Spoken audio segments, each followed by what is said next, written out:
Japan 2005 एक demolish हो रहे टेम्पल जहाँ के कंस्ट्रक्शन वर्कर्स को जो है एक 2 मीटर लंबा वुडन का बॉक्स मिलता है जो कि टैग से रैप था और उस पर लिखा था Taisho year July month Ryomen Sukuna is seal here. और जब भी उस बॉक्स के बारे में वहाँ के प्रीस्ट से पूछा जाता था वो प्रीस्ट सिर्फ एक ही बात बोलता था, डोंट ओपन दिस बॉक्स। लेकिन अनफॉर्चुनेटली उसी कंपनी में पार्ट टाइम जॉब कर रहे 2 चाइनीज वर्कर्स ने जो है उस बॉक्स को खोल दिया। उसके बाद उन्हें जो है उस बॉक्स के अंदर एक ममीफाइड बॉडी मिलती है जिसके 2 सिर, 4 हाथ और 2 पैर होते हैं। लेकिन उसके कुछ टाइम के बाद ही उनमें से एक स्टूडेंट जो कि हार्ट अटैक से मर जाता है और एक स्टूडेंट जो कि मेंटल हॉस्पिटल पहुंच जाता है। और उन्हीं के साथ काम कर रहे 3 वर्कर्स को जो है हाई फीवर चढ़ जाता है जिसकी वजह से वो डीप स्लीप में चले जाते हैं। तो आखिर वो चीज क्या थी? क्या यह सब उसकी वजह से हुआ था या फिर ये बस एक कोइंसिडेंस था? और उसके बाद क्या हुआ था? Let's find out, is he real?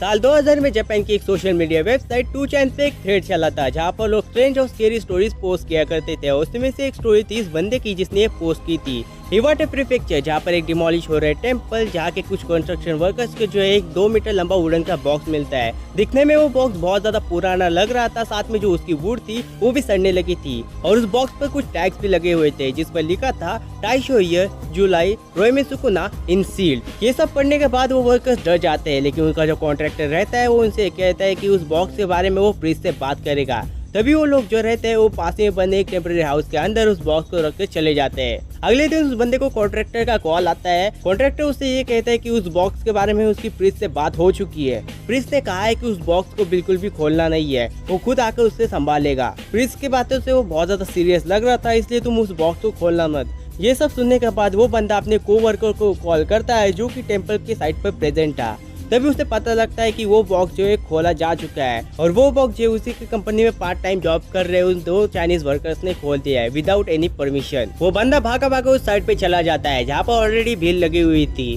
वो बंदा जाकर देखता है तो वो दोनों स्टूडेंट जो है बहुत ज्यादा शॉक में थे। वहाँ पे जितने भी लोग थे उन सभी ने उनको जो है सवाल वगैरह पूछने का ट्राई किया, लेकिन वो बंदे जो है कुछ भी रिस्पॉन्स नहीं दे रहे थे, जबकि उनको जो है जापानीज बहुत अच्छी तरीके से आती थी। वो बंदा देखता है उस बॉक्स के अंदर एक ममीफाइड बॉडी है जिसके 2 सिर, 4 हाथ और 2 पैर है। वो बंदा समझ जाता है कि ये सिंपलीसाइड ट्विंस की बॉडी है जो कि डिफॉर्म चिल्ड्रंस होते हैं। लेकिन तभी वहाँ पर प्रिंस अपने बेटे के साथ आ जाता है। प्रिंस उससे ये पूछता है कि क्या बॉक्स खुल चुका है? अगर बॉक्स खुल चुका है तो सब कुछ खत्म हो चुका है, वी आर डूम। प्रिंस अपने बेटे पे चिल्लाने लगता है। वो उससे कहता है कि मैंने तुमसे कहा था कि इस बॉक्स को जो है क्रिएटर के टेम्पल में ट्रांसफर करो, लेकिन तुमने ये नहीं किया। अब देखो ये क्या हो गया। जिसके बाद हमें पता चलता है कि वो जो चाइनीज वर्कर्स थे उनको हॉस्पिटल में शिफ्ट किया गया है। प्रिंस कहते हैं कि उन दोनों के लिए बहुत ज्यादा देर हो चुकी है, लेकिन यहाँ पे जितने भी लोग हैं मैं उन सबको जो है एक्सरसाइज कर देता हूँ। जिसके बाद उस बंदे को पता चलता है कि उन 2 वर्कर्स के साथ काम कर रहे 3 लोगों को भी अचानक से हाई फीवर चढ़ा और वो भी बेड रेस्ट पे चले गए। एवन ये बंदा जिसने ये स्टोरी पोस्ट की थी उसके भी पैर में कील लगने की वजह से उसको 5 टाके आए।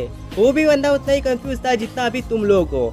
उसके बाद क्या, वो बंदा कुछ सवालों के जवाब जानने के लिए प्रीस्ट से जाकर मिलने की कोशिश करता है, लेकिन प्रीस्ट जो रहता है उसे कम्प्लीटली इग्नोर कर देता है। लेकिन लकीली उसे प्रीस्ट का बेटे का नंबर मिल जाता है और वो जाकर प्रीस्ट के बेटे से मिलता है। प्रीस्ट के बेटे से उसे पता चलता है कि टाइशो पीरियड में एक कल्ट एग्जिस्ट करता था जिसका लीडर था मोरोनोबे टेंगोकू, जो कि एक बहुत ज्यादा ट्विस्टेड इंसान था। उसने उस टाइम के सर्कस से जो है कुछ डिफॉर्म लोगों को खरीदा जिसमें से साइमन ट्विस्ट भी एक थे। कोडू एक ऐसा रिचुअल होता है जिसके अंदर पॉइजन इंसेक्ट को डाला जाता है और जो भी लास्ट सर्वाइव करता है वो बन जाता है अल्टीमेट कर्स।